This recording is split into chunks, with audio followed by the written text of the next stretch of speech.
क्या आपको पता है अब सिर्फ एक छोटी सी गलती और आप अगले 3 साल तक गाड़ी नहीं चला पाएंगे। हाँ, सही सुना आपने। गवर्नमेंट ड्राइविंग लाइसेंस के रूल्स को लेकर एक बहुत बड़ा बदलाव ला रही है जो हैबिचुअल ऑफेंडर्स यानी बार बार गलती करने वालों की नींद उड़ा देगा। आज के वीडियो में हम बात करेंगे रोड ट्रांसपोर्ट मिनिस्ट्री के उन नए प्रपोजल्स की जो ड्राइविंग एक्सपीरियंस को पूरी तरह बदल सकते हैं। चलिए सीधे पॉइंट पर आते हैं। मिनिस्ट्री ने मोटर व्हीकल्स एक्ट में एक अमेंडमेंट यानी चेंजेस प्रपोज किया है।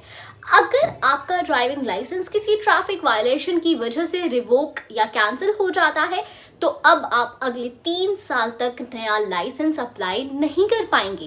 पहले ये पीरियड बहुत छोटा होता था और स्टेट टू स्टेट वारी करता था, पर अब इसे कूलिंग ऑफ पीरियड की तरह देखा जा रहा है ताकि लोग सड़क पर तमाशा न करें। सिर्फ इतना ही नहीं, एक और बड़ा चेंज है। अब तक क्या होता था, अगर आपका लाइसेंस एक्सपायर होने वाला है और आपने टाइम से अप्लाई कर दिया तो अक्सर ड्राइविंग टेस्ट नहीं देना पड़ता था। पर अब रूल्स बदल रहे हैं। अगर आपका चालान हिस्ट्री खराब है यानी आपने पास में ट्रैफिक रूल्स तोड़े हैं तो भले ही आप टाइम पर रिन्यूअल के लिए जाएं, आपको ड्राइविंग टेस्ट दोबारा देना ही होगा।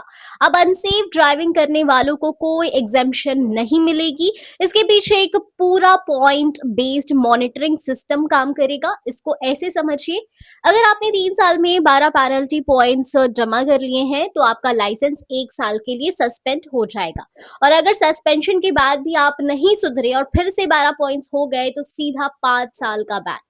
Over speeding, wrong side driving, red light jumping और बिना हेलमेट सीट बेल्ट के गाड़ी चलाना, ये सब आपको इस बैन की तरफ ले जा सकता है। कुछ और इंटरेस्टिंग अपडेट्स भी है।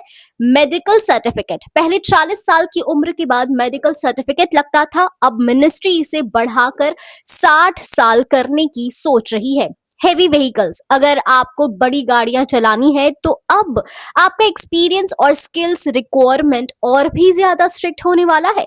लेकिन क्या ये इतना आसान है? एक्सपर्ट्स का कहना है कि इसके लिए पूरे देश में एक सेंट्रलाइज्ड डिजिटल सिस्टम चाहिए होगा, क्योंकि अगर किसी का लाइसेंस दिल्ली में कैंसिल हुआ है तो वो पंजाब या हरियाणा जाकर नया ना बनवा ले।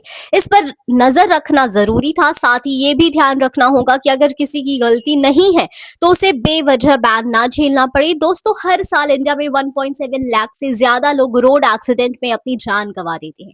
गवर्नमेंट का ये कदम इसी संख्या को कम करने के लिए है। तो अगली बार जब आप स्टीयरिंग पकड़े तो याद रखिएगा, एक गलती और 3 साल का ब्रेक।